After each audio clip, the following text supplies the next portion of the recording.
This is Heliox, where evidence meets empathy. Independent, moderated, timely, deep, gentle, clinical, global, and community conversations about things that matter. Breathe easy, we go deep and lightly surface the big ideas.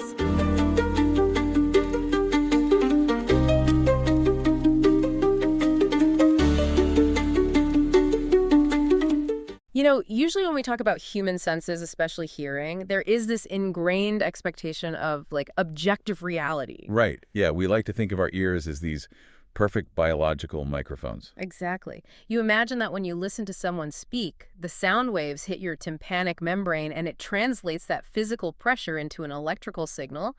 And, well, that is just it. The brain receives exactly what happened in the physical space. It is a really comforting idea, isn't it? Yeah, it really is. This whole notion of a pure, completely unfiltered feed of reality. But it's also one of the greatest illusions of human biology. Oh, absolutely. We want to believe in this direct physical transaction between the world and our brains. But the reality is that the human auditory system is not some passive microphone. It is an active, highly opinionated interpreter. Right. And by the time a sound actually registers in your conscious awareness, it has been run through just an incredibly complex psychological and sociological filter. And when you step into the world of sociolinguistics, you realize that that pristine microphone has been run through, like, a dozen hidden distortion pedals. Oh, at least a dozen, yeah. We are looking at a landscape of human perception that is, quite honestly, just totally murky. I mean, the brain is constantly editing, highlighting, and even entirely inventing audio data based on what it just expects to hear. Which brings us perfectly to the topic we are jumping into today. Yes, it does. Because nowhere in modern linguistics is that perceptual distortion more obvious or honestly more culturally explosive than what we are about to discuss right now. Absolutely. Because today we are taking a deep dive into something you have definitely heard, something you almost certainly have a very strong opinion about. Oh, no doubt. And something that has caused an absolute cultural uproar over the last decade or so. We are talking about the phenomenon known as vocal fry. Right, which is also referred to in the scientific and sociophonetic literature by the slightly more clinical and perhaps less appetizing name of creaky voice. Creaky voice, the creak. I mean, if you were listening right now, you know the sound. It is that low, gravelly, popping, almost rattling sound that happens usually right at the end of a sentence. Yeah. It sounds like someone's voice is literally running out of gas and just sputtering on the fumes. And culturally, it has been slapped with all sorts of highly subjective labels. Oh, definitely. It has been called a fashion trend, a linguistic epidemic, an affectation. Right, an affectation. And most notoriously, in the public discourse at least, it is almost exclusively blamed on young, upwardly mobile women. The narrative over the last, 10 to 15 years has been incredibly consistent and frankly quite aggressive. Yeah, it really has. If you look at media coverage, opinion pieces, and even some early flawed academic papers, the sound is heavily penalized. It is described as grating or annoying. Right. And perhaps most damagingly, when we talk about real-world consequences, it is frequently labeled as unprofessional in the workplace. It is wild how much heat this specific phonetic sound takes. I mean, we don't see thousand-word op-eds complaining about how people pronounce their vowels, but vocal fry makes front-page news. Yeah, it is a total lightning rod. But here is the thing, and this is the core reason we are doing this deep dive today. We have an absolutely massive stack of research sitting right in front of us. The literal stack. Anchored by this fascinating, incredibly detailed sociophonetic study titled Vocal Fry, a sociophonetic study of creaky voice across language, gender, and age in Canadian English-French bilinguals. And what makes this specific piece of source material so compelling and so completely disruptive to the popular narrative is that it completely strips away the subjective human element. Right. The researchers designed a methodology that just removes the social media complaining, the cultural hot takes, and most importantly, the inherently biased human ear. Exactly. So our mission for this deep dive is to act as sonic detectives. We are putting down the opinion pieces, we are turning off the cultural commentary, and we are relying purely on objective acoustic data. Just the math of the sound. Yes, exactly. We want to know what is actually happening in the physical sound waves. Not what we think we hear, but what is physically measurable in the air. Which means we need to ask you, the listener, sitting right there, to do something a little difficult. Yeah, Bit of a challenge. We need you to temporarily suspend all your preconceived notions about who uses vocal fry, what it means, and why people do it. You might think you know exactly what vocal fry sounds like, and you probably think you know exactly who does it the most. But today, we're going to show you how your own ears might be playing massive psychological tricks on you. And they really, really are. Okay, let's unpack this, because before we can even begin to figure out who is creaking in society, we need to understand the anatomy of a creak in the physical world. Right, the mechanics of it. Yeah. What is actually happening inside the human body when this sound is produced? Well, to understand the mechanics of creak, we have to travel down into the larynx, specifically to the vocal folds. Now, when you are speaking in a standard, clear voice, what phoneticians actually call modal voice, your vocal folds are coming together and vibrating at a relatively regular, rapid, and periodic pace. Feels like a nice even vibration. Exactly. It's a very balanced state of muscular tension and airflow. But when a speaker shifts into creaky voice, the biomechanics of the larynx shift dramatically. So let's break down that biomechanical shift. The vocal folds are these two muscular bands spanning across the airway, right? Correct, yeah. So what is actually happening to the tension in those bands to produce that rattling sound? Okay, so two very specific simultaneous muscular actions happen to produce a true creak. First, you have an increase in what we call adductive tension. Adductive tension. Right. The lateral cricoid muscles engage, which basically means the vocal folds are pressed together more tightly along your medial edge. They're coming together with a lot more compressive force. Okay, I am with you. But second, and this is the really crucial part, you have a decrease in longitudinal tension. Wait, so hold on. They are squeezing together tightly side to side, but they are relaxed end to end. Yes, precisely. The thyroarytenoid muscle, which makes up the main body of the vocal fold, it relaxes. So the folds become highly compressed together, but they're also thick, slack, and kind of loose along their entire length. Oh, wow. And because they are thick and tightly pressed together, the air pressure building up from your lungs, the subglottal pressure, has a really hard time pushing through. Because it's trying to push through a thick, heavy, closed doorway rather than a thin top one. Exactly. It takes work. So instead of a smooth, rapid, continuous vibration, the air pressure has to build up significantly just to blow the folds apart for a split second. Oh, I see. And because the folds are slack, they just snap back together very heavily and very irregularly. The air bubbles up in slow, distinct, uneven bursts. Pop, pop, pop, pop. Yeah. That slow, irregular vibration is what produces the physical acoustic sound of creaky voice. That makes total sense when you think about the sound itself. I mean, it literally sounds like air struggling to bubble through a thick, compressed space. It really does. It has that damped, sputtering quality. But here is the massive methodological challenge, right? For decades, when linguists and scientists wanted to study this phenomenon, they relied on something called impressionistic coding. Which is really just an academic way of saying they use their own ears. Right. A researcher would literally just sit in a room with a pair of headphones, listen to hundreds of hours of audio recordings, and just make a subjective judgment call. Like, yep, that vowel sounded creaky, or nope, that wasn't creaky. And while those early linguists were highly trained, I mean, human perception is fundamentally flawed. Yeah. We just established that the brain filters audio data. Yeah. So if you are relying purely on human perception, your scientific data is going to inherit all the biases of the human listening to the tape. Absolutely. If they expect a certain demographic to creak, they're going to unconsciously hear more creak in that demographic. And it's just unavoidable. But our source material today completely bypassed that flaw. The researchers didn't use impressionistic coding at all. Nope, not at all. They used an automated computer pipeline to extract precise acoustic measurements from over 92,000 individual vowels.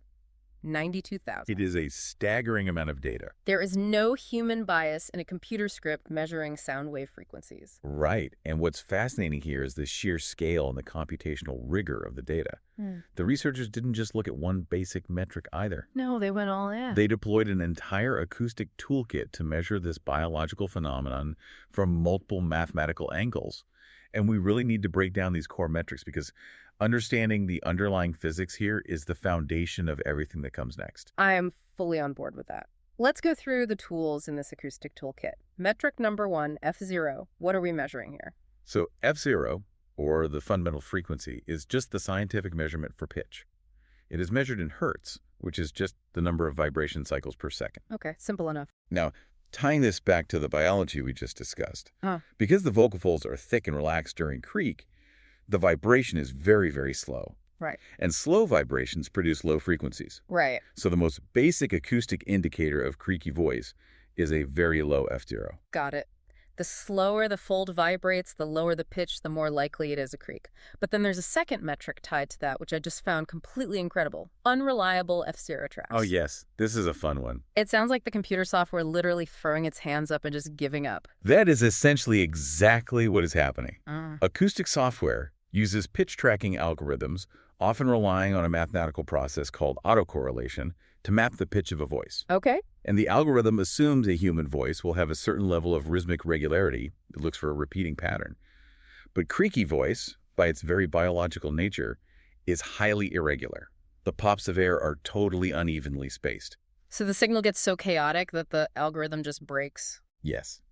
The tracking algorithm literally fails and returns an undefined error because it just can't find a periodic pattern to measure. That is hilarious. But the researchers realized that this failure isn't a bug, it's a feature. They use the failure itself as a metric. A higher proportion of undefined or unreliable pitch tracks is a strong, objective indicator of irregular, creaky phonation. I love that so much. The vocal fry is so chaotic, it literally breaks the algorithm. Okay, next tool in the kit, H1H2, which the study refers to as spectral tilt. Right. This is where things get a bit mathematically dense, but it is so crucial. How are we measuring spectral tilt, and what does it actually tell us about the throat? This is a really brilliant metric. When the vocal folds vibrate, they don't just produce one single frequency. They produce a complex wave made up of a fundamental frequency that's our ISO and a series of overtones called harmonics. Okay, I follow. H1 is the amplitude or the loudness of the first harmonic. H2 is the amplitude of the second harmonic. Spectral tilt just measures the difference in loudness between the two. So we are comparing the volume of the lowest pitch to the volume of the next pitch up. How does that translate to physical tension in the throat, though? It really comes down to how sharply the vocal folds are closing. When you have high adductive tension, when those vocal folds are pressed tightly together to make a creak, they snap shut very abruptly. Okay. In acoustic physics, an abrupt, sharp closure of the glottis sends a lot of acoustic energy into higher frequencies. Because more energy is pushed into the higher harmonics, the amplitude of H2 rises. Which means the difference between H1 and H2 gets smaller. Okay, I think I follow that. A tighter, sharper closure in the throat creates higher frequency energy, which lowers the overall H1, H2 number. So a low spectral tilt equals a tight glottis, which equals creak. Exactly.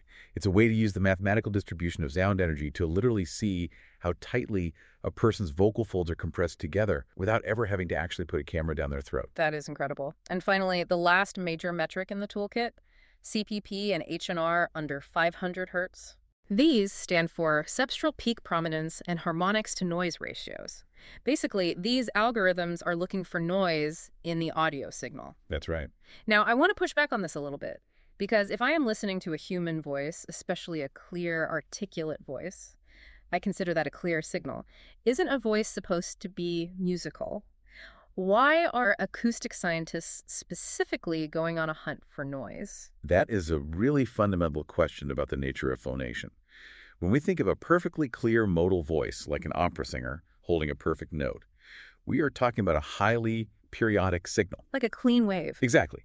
It is a clean acoustic wave repeating perfectly over and over. Mm-hmm. But creaky voice is fundamentally aperiodic. It breaks that perfect repetition.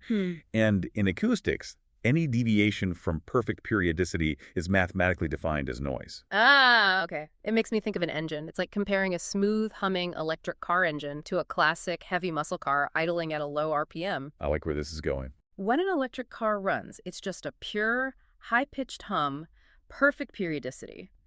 But that old muscle car engine, it sputters, it rumbles, the exhaust pops unevenly. That rumble, that irregular, guttural sputter is the noise we are measuring, right? The computer's looking for the acoustic equivalent of a sputtering engine. That is an exceptionally accurate analogy. The vocal folds in creak are acting exactly like that idling muscle car.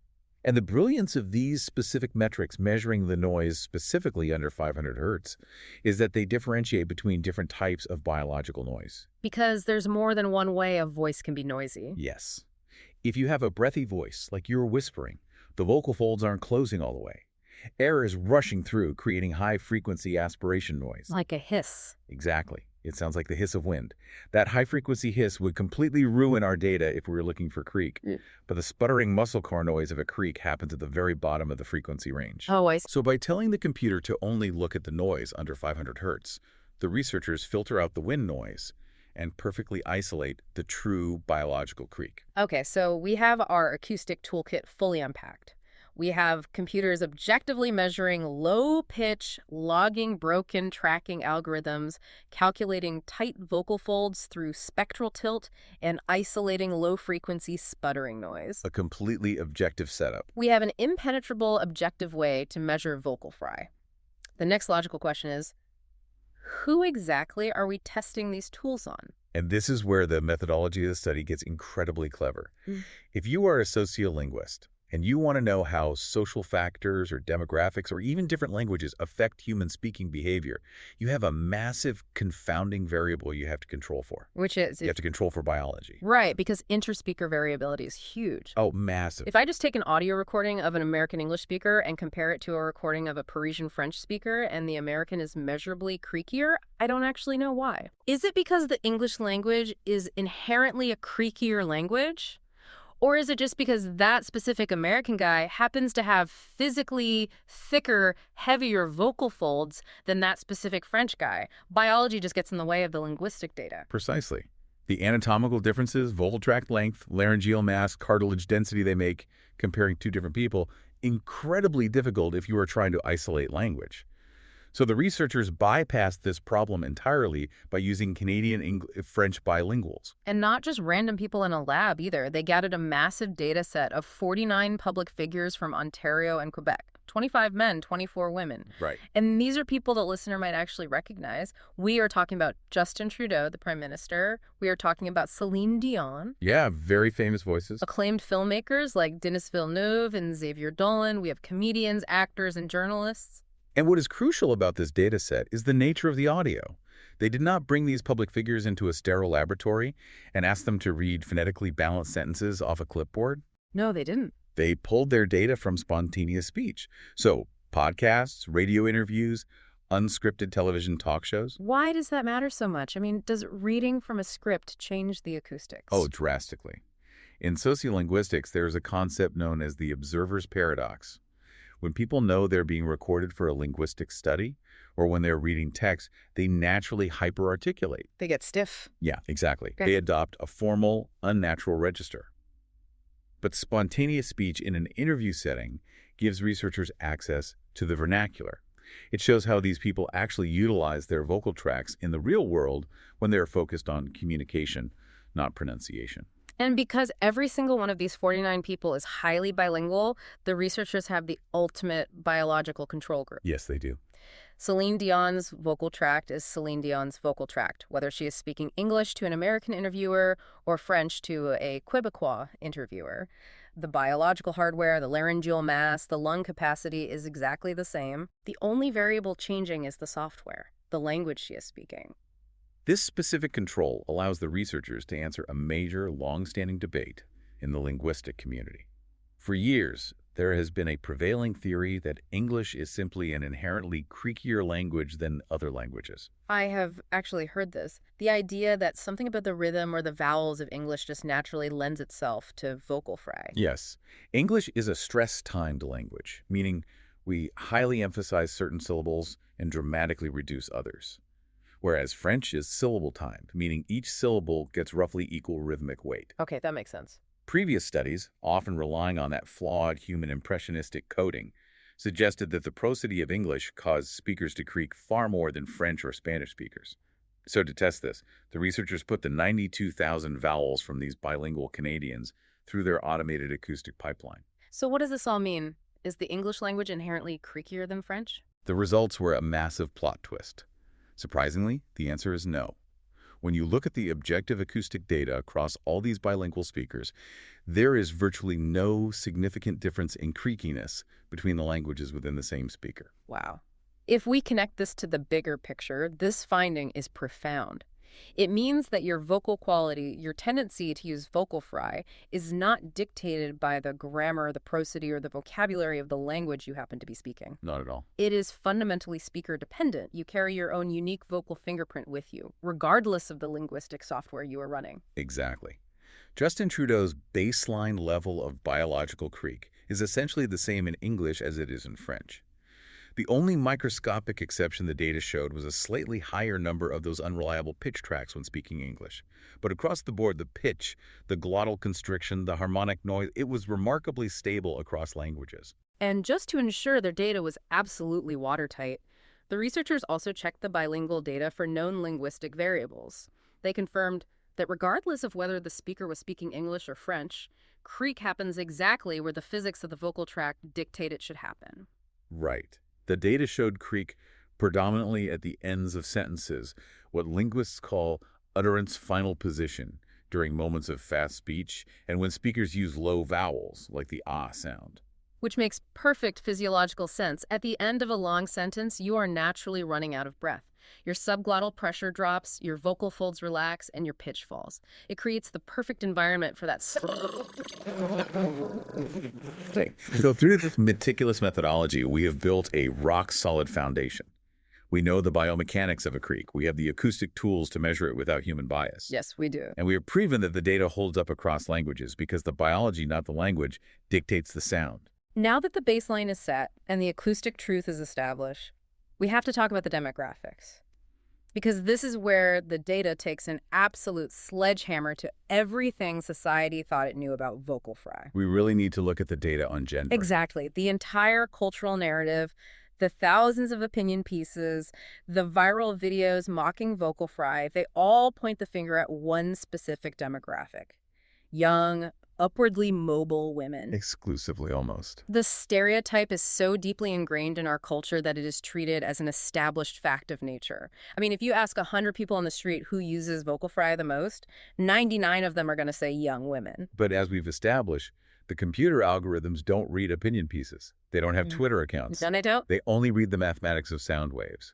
And when the researchers ran the objective acoustic data on those 25 men and 24 women, the reality was shocking. Here's where it gets really interesting. Who is actually creaking more? The acoustic data reveals, without a shadow of doubt, that men's voices are unequivocally creakier than women's. Wow. And we are not talking about a slight edge on one obscure metric. Across every single measurement we discussed, men exhibited significantly more creak. Walk me through the actual metrics. Like, how definitive is this? It is definitive across the board. Men had significantly lower F0, which we expect, but they also had vastly larger proportions of those unreliable broken pitch tracks. The broken algorithms. Right, their algorithms failed much more frequently. They had shallower spectral tilt, meaning their vocal folds were closing more tightly and sharply than the women's, and they had lower H&R ratios, meaning they produced significantly more of that low-frequency muscle car sputtering noise. Hold on, let me just process this. The science proves that men do this more. And not just anecdotally, but definitively across every objective acoustic metric we possess? Yes. The data is completely unambiguous. Men exhibit far more glottal closure and irregular voicing than women do in spontaneous speech. If you are listening to this right now, your jaw should be on the floor. I know mine is. Because I have to push back on behalf of everyone listening, and honestly, on behalf of logic itself. Please do. If men are definitively biologically doing this more, why on earth are young women taking all the heat in the media? Why are women constantly being penalized? Why are they being told they sound grating or unprofessional for producing a biological sound that men are walking around doing even more frequently? How did society get this so incredibly disastrously wrong? This raises an incredibly important question, and it is arguably the most fascinating and perhaps frustrating part of this entire deep dive. How can a society collectively hallucinate a linguistic trend? Yeah, how? How can millions of people be so demonstrably wrong about what they are hearing? The answer lies in the deeply flawed nature of human psychoacoustics. We have to introduce two well-documented psychological concepts that actively trick the human ear: the pitch contrast scenario and the gender bias scenario. Okay, let's unpack these. I really want to understand how my brain is lying to me. Start with the pitch contrast scenario. How does pitch trick our ears? It has to do with how the human brain processes sensory contrast. Our brains are evolutionarily wired to detect sudden changes in our environment. Right, that's survival. Biologically, because of the size and mass of their vocal folds, women generally have a higher habitual speaking pitch than men. A woman's normal, clear, modal voice might sit somewhere around 200 hertz. Okay, so that's the baseline, 200 vibrations per second. Now, as we established in the biomechanics, producing a creaky voice requires you to drop into a very low frequency, often below 60 or 50 hertz. When a woman drops from her normally high habitual pitch of 200 hertz all the way down into a low, rumbling vocal fry at 50 hertz, the acoustic distance she covers is massive. The mathematical gap between the modal voice and the creak is huge. Exactly. And because that gap is huge, the contrast is stark. It stands out to the human ear like a siren. In psychoacoustics, we say it is highly salient. The brain registers it as a massive, sudden deviation from the norm. And what about men? Men, on the other hand, have a much heavier laryngeal mass, meaning their normal habitual speaking pitch is already much lower. A man's modal voice might sit around 100 or 120 hertz. So already much closer to the creak. It is already hovering near the basement of his vocal range. So when a man drops into a 50 hertz vocal fry, the acoustic distance he covers is tiny. The shift is so small it barely registers. Right. His normal voice and his creaky voice are practically overlapping in frequency. The brain doesn't register a massive shift, so it doesn't flag the sound as abnormal. Okay, this needs an analogy to really cement it. It's like imagine you have two people drinking coffee. Okay. One person is wearing a crisp, bright white shirt. The other is wearing a dark, heavy brown shirt. If the person in the bright white shirt spills a single tiny drop of dark black coffee right in the middle of their chest, the contrast is so extreme that everyone in the room notices the stain immediately. Oh, absolutely. Your eye is drawn to it. You can't look away from it. I see where you're going with this. But if the guy wearing the dark brown shirt spills coffee all over himself, no one even sees it. He could be absolutely drenched in coffee, but because the color of the stain is so close to the color of his shirt, it just blends right into the fabric. Yes. The coffee stain is the vocal fry. Because women's voices are the bright white shirt, we hear every single drop of creak. It is incredibly salient. But men's voices are the dark brown shirt. Men are creaking all over the place. They are saturated in creak, but because their baseline pitch is already so dark and low, our ears just gloss right over it. That analogy is acoustically perfect. Men are drenched in the coffee stain of creak, but because of the lack of pitch contrast, our brains simply do not register the shift as a distinct event. Wow. But with women, the shift is highly salient, so our brains flag it immediately. That is the biological reality of the pitch contrast scenario. Wow. Okay, so pure acoustics and biological contrast explain why we notice it more in women. We notice the drop. But what about the gender bias scenario? That sounds a little more insidious than just simple acoustics. It is much more insidious because it involves top-down processing in the brain. The gender bias scenario explains how our societal expectations literally rewrite the audio data as it enters our consciousness. Our brains edit the tape. Over the last decade, we have been told repeatedly by articles, podcasts, comedy sketches, and cultural commentary that young women use vocal fry. It is a pervasive stereotype. So society has basically handed us a script. Yes. And because society tells us to expect this behavior from women, listeners actively, albeit subconsciously, listen for it when a woman speaks. We are primed to find it. We are actively staring at the white shirt, waiting for the coffee to spill. Precisely. And here is where the psychological research gets truly wild. The perceptual bias against women is so strong that researchers conducting perception tests have found that listeners will actually experience false alarms. Wait, what do you mean by a false alarm in hearing? In these studies, researchers will play audio recordings of low-pitched male voices for listeners. And crucially, they manipulate the audio so that it contains absolutely zero acoustic creak. Zero creak. It is perfectly smooth, highly periodic, modal voice. But it is low in pitch. Okay, snooze but deep. When listeners evaluate these deep male voices, they will frequently and falsely identify the voice as creaky simply because it is low-pitched. You are kidding. No, not at all. Their brains associate low pitch with men, and they don't penalize it. But when they play identical acoustic stimuli for female voices, when they hear a woman drop in pitch, they accurately identify the creak, but then apply the societal penalty, labeling it unprofessional or annoying. Wait, so our brains are so biased that we literally invent the sound of vocal fry in men's voices just because they have deep voices, but we think it sounds authoritative. Yes. We conflate low pitch with authority in men, even if it's creaky. But we conflate low pitch in women with a lack of professionalism. We have completely conflated the salience of the sound in women, the fact that it stands out with the frequency of the sound. Right. We assume that because we notice it more, they must be doing it more. That is absolutely mind-blowing. The objective acoustic data proves beyond a doubt that men are the ones driving the vocal fry bus. But because of a biological acoustic illusion and deeply ingrained societal bias, young women are the ones getting thrown under the tires. It is a really sobering realization. It forces us to reckon with how unreliable and prejudiced our subjective judgments of other people's voices truly are. So the gender stereotype is a complete myth, busted wide open by 92,000 objectively measured vowels. But we aren't done yet, because if the gender stereotype is entirely backward, what about the generational stereotype? The other half of the vocal fry myth is that this is a new trend. Right, the temporal argument. Exactly. We constantly hear it described as a millennial thing or a Gen Z affectation. It is treated in the media like a linguistic virus that suddenly infected the youth sometime around the year 2010. People act like nobody before the invention of the iPhone ever used creaky voice. To test this temporal myth, we have to look at the year of birth data from our 49 Canadian public figures, and this highlights another brilliantly designed aspect of the methodology. How so? They didn't just pick 49 people of the same age. They ensured a massive chronological spread. The youngest speaker in the dataset was born in the year 2000. So a true Gen Z representative, they grew up entirely in the smartphone era. Yes, and the oldest speaker in the dataset was born in 1937. 1937. That person was born before World War II. They were a teenager in the 1950s. Exactly. So we have a massive multi-generational spread of voices spanning over 6 decades. If vocal fry is truly a trendy new affectation invented by millennials and passed down to Gen Z, the acoustic data should show the younger speakers creaking constantly and the older speakers barely creaking at all. The graph should be heavily skewed toward the youth. What did the computers actually find? Another cultural myth, completely busted by the math. The acoustic cues, specifically the fundamental frequency, the septural peak prominence, and the noise ratios under 500 Hz, showed what we call a monotonic rise in creak as people age. Let me translate monotonic rise for a second. In mathematics, that means a trajectory that goes in one steady, continuous direction without reversing. The older the speaker, the creakier the voice. Exactly. The data revealed that older speakers are actually significantly creakier than younger speakers.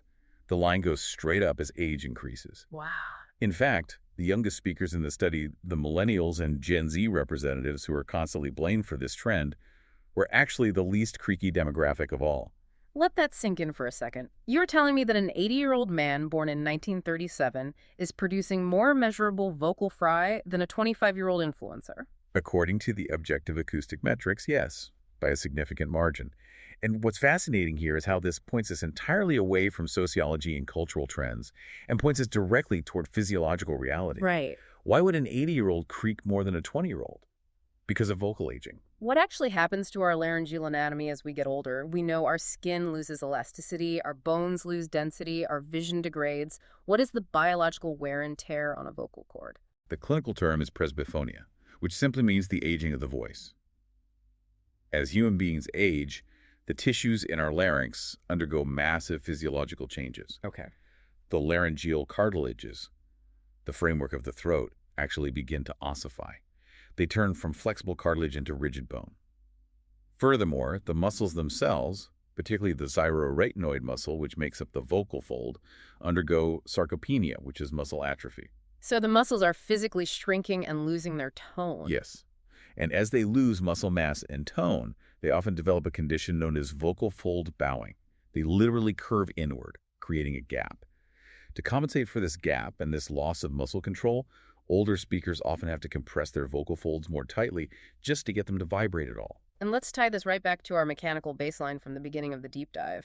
The recipe for a creak is a vocal fold that is compressed tightly but lacks longitudinal tension. It is thick, loose, and struggling against air pressure. And the natural biological process of aging literally forces your vocal cords to become stiff, loose, and atrophied. Aging naturally creates the perfect anatomical environment for irregular, sputtering voicing. Exactly. This natural presbyphonia, this vocal aging, creates a massive, measurable increase in creaky voice in older adults. It is not a fashion trend. It is a biological reality of the human lifespan. But wait, if this is just a physiological reality, if old people have always creaked more because their throats are aging, why on earth did society suddenly decide it was a brand new trend invented by young people 10 years ago? If we connect this to the bigger picture of sociolinguistics, it gives us a brilliant insight into how linguistic myths are born. In the study of language, there's a well-established phenomenon regarding how languages evolve. Right. When a true sound change in progress is happening, meaning when society is actually adopting a brand new way of speaking, a new vowel shift, or a new slang, it is almost exclusively pioneered and led by young women. Right. Young women are historically the great innovators of language. From the Valley Girl-like to modern internet slang, they invent it, they use it, and eventually the rest of the culture copies them. Yes. Young women are the linguistic trendsetters. So, when cultural commentators in the 2010s started noticing young women using vocal fry because of the pitch contrast scenario we discussed earlier, where it stands out highly saliently, society made a massive flawed assumption. Ah, I see it. They thought, young women are doing this highly noticeable thing. Young women always start linguistic trends. Therefore, vocal fry must be a brand new trend. They took a biological acoustic illusion and tried to fit it into a sociolinguistic framework that didn't apply. Exactly. Yeah. But the acoustic data proves them completely wrong. Because young women are actually the least creaky demographic in the objective data, it violates the core principle of a sound change in progress. It highly suggests that vocal fry is not a new linguistic trend or affectation at all. So, what does this all mean? Let's bring this all the way home. It means vocal fry isn't a trend. It isn't a TikTok fad. It isn't some Kardashian invention. It is a biological reality of human vocal mechanics and vocal aging that has literally always been there. Since the dawn of human speech, older people and men have been creaking. Our society just happened to hyperfixate on it when young women did it, entirely because of the acoustic reality of pitch contrast and our own deeply ingrained top-down social biases. Yeah. We noticed the coffee stain on the white shirt, and we freaked out, entirely ignoring the fact that everyone else in the room was saturated in coffee. I am honestly blown away by how completely backwards the cultural narrative is compared to the scientific reality. This has been an absolute mind-bender of a deep dive. It really reframes everything. To summarize the journey we've just been on, vocal fry is not a trendy new affectation made up by young women in the 2010s. It is an objective, mathematically measurable biological reality that is predominantly found in men and in older people. And we only believed otherwise because we trusted our highly subjective, easily fooled human ears over objective acoustic data. We let our social biases rewrite the physics of sound. Which brings us directly to you listening to this right now. The goal of this deep dive isn't just to give you some fun phonetic trivia. We want to give you a tool to apply this to your own life. Exactly. Because let's be real, you are going to hear vocal fry again. You will probably hear it today. The next time you are sitting in a boardroom meeting or listening to a presentation or even just talking to a friend and you find yourself internally judging someone's voice for being grating or unprofessional, we want you to take a step back. Pause for a moment and ask yourself a critical, scientifically grounded question. Am I reacting to the actual physical acoustic sound waves in the room? Or am I reacting to a social bias that my own brain is actively projecting onto this speaker? Are you judging the speaker's intelligence? Or are you just judging the biological pitch contrast?